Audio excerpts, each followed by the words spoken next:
잘 생각해 보면은 다 같은 정부인 것 같고, 뭐 국채 어차피 발행하고 뭐 국채 사주고 하는 건데, 그거를 이렇게 딱 연결시키는 게 뭐 그렇게 대단한 일인가 생각하기 쉬운데, 사실은 그 우리가 독립성이라는 굉장히 큰 중요한 면을 굉장히 훼손하는 원칙을, 그죠? 예, 그런 일이 될 수도 있다. 국채를 발행할 때 한국은행이 아예, 그러니까 정부에서 국채를 발행하는데 아예 한국은행이 사가는 거죠. 그거는 한국은행법이 지금 금지하고 있어요, 못하게. 근데 언뜻 보면은 일단 발행된 거는 이제 한국은행이 네네. 시장에서 사거든요. 그거는 하면서 왜 발행할 때는 못 사게 하느냐? 똑같은 거 아니냐 이렇게 생각할 수 있지만 그런 법규가 사실 우리나라가 또 그것도 보완한 것도 아니고 많은 중앙은행이 그렇게 하고 있는데 그 이유는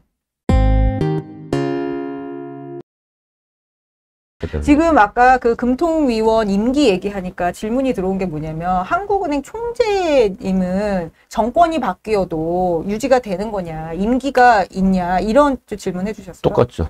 같은 임기이기 때문에 4년인데 우리나라가 저는 지금 현재 제도가 이제 만들어진 게 우리가 외환 위기 후에 그 한국은행법이 바뀌면서 현재 제도가 정립이 돼 있습니다. 근데 사실 그런 임기가 있는 곳들이 많죠. 뭐 사법부 아까 얘기했지만 그런 것도 네. 그렇고 뭐 검찰도 그렇고 여러 군데가 임기가 있습니다. 근데 한국은행은 우리나라가 성공적으로 그 법이 만든 취지에 의해서 지난 20여 년간 유지를 해왔어요. 그래서 그 4년 임기가 아마 총재 임기가 거의 유일하게 지켜지고 있는. 예. 그러니까 연임은 가능하지만 어쨌든 그러니까 뭐 연임 임기 전에 중에 그만두시고 뭐, 뭐 예, 이런 그런 일은 없었다라는 예. 점.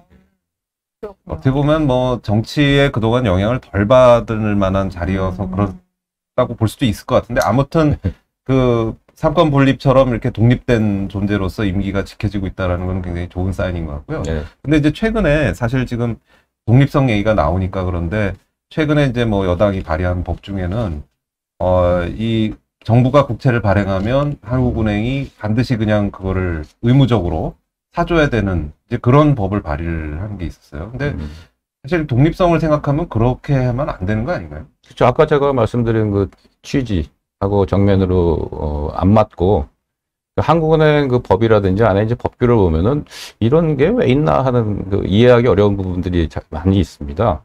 그 중에 하나가 이제 지금 우리 국채를 이제 한국은행이 국채를 많이 사고 팝니다. 많이 사고 파는데 지금 얘기한 거는 뭐냐면 국채를 발행할 때 한국은행이 아예, 그러니까 정부에서 국채를 발행하는데 아예 한국은행이 사가는 거죠. 그거는 한국은행법이 지금 금지하고 있어요, 못하게. 근데 언뜻 보면은 일단 발행된 거는 이제 한국은행이 네. 시장에서 사거든요. 그거는 하면서 왜 발행할 때는 못 사게 하느냐? 똑같은 거 아니냐 이렇게 생각할 수 있지만 그런 법규가 사실 우리나라가 또 그것도 보완한 것도 아니고 많은 중앙은행이 그렇게 하고 있는데 그 이유는 그러면은 정부에서 당신이 좀 이거 내가 원하는 가격에 사가. 그러니까 이제 하는 게 약간 가능할 수 있다는 내놓고 거죠. 시장에서 안 사주는 그런 굴욕을 겪지 않고서는 바로 한국은행이 사가게끔 하는, 정부 입장에서는 굉장히 쉽게 물량을 소화하는 그런 방편으로 악용될 소지를 막아버리는 그런 거죠. 그렇기도 하고 보다 정확하게는 이 시장에서 원칙적으로 모든 것이 결정되도록 하는 거죠.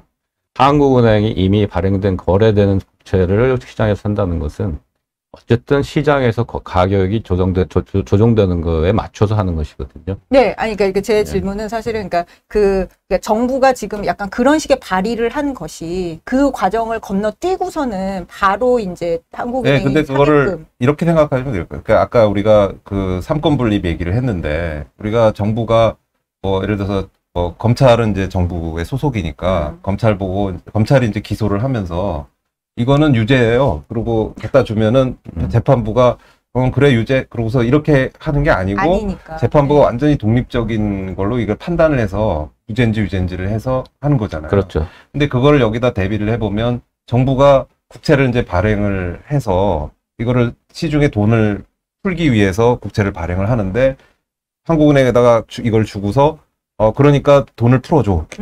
이러고 이제 던져준다는 거죠. 이게 만약 의무 매수를 그렇죠. 해야 된다면. 근데 사실 한국은행은 그게 아니라 그쵸. 따로 판단을 해서 이걸 할지 돈을 말지. 풀어야 되는지 말아야 되는지. 맞습니다. 그 판단의 독립성 문제가 있고 그 전시에 보면은 이제 그 예전에 페드나 미국에서도 그 재무부 국채가를 갖다가 페드가 거의 뭐 자동적으로 사준 경우가 있습니다. 그런 경우 항상 있죠.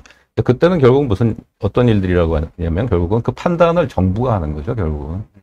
그리고 가격도 결국은 정부가 정하는 것이고, 금리도 거기가 정하는 것이고. 그러니까 발행시장에서 직접 중앙은행이 산다라고 하는 것은 그 독립성을 침해하는 결정을 가게 만드는 네. 그런 빌미가 될 수가 있는 거예요. 그러니까 이제 저희가 이런 거를 잘 생각해 보면은 다 같은 정부인 것 같고, 뭐 국채 어차피 발행하고 뭐 국채 사주고 하는 건데, 그거를 이렇게 딱 연결시키는 게 뭐 그렇게 대단한 일인가 생각하기 쉬운데, 사실은 그 우리가 독립성이라는 굉장히 큰 중요한 면을 굉장히 훼손하는 원칙을, 그죠? 예, 그런 일이 될 수도 있다. 이렇게 보면 될 것 같아요. 네. 독립성의 중요성에 대해서 저희가 길게 얘기를 했고요.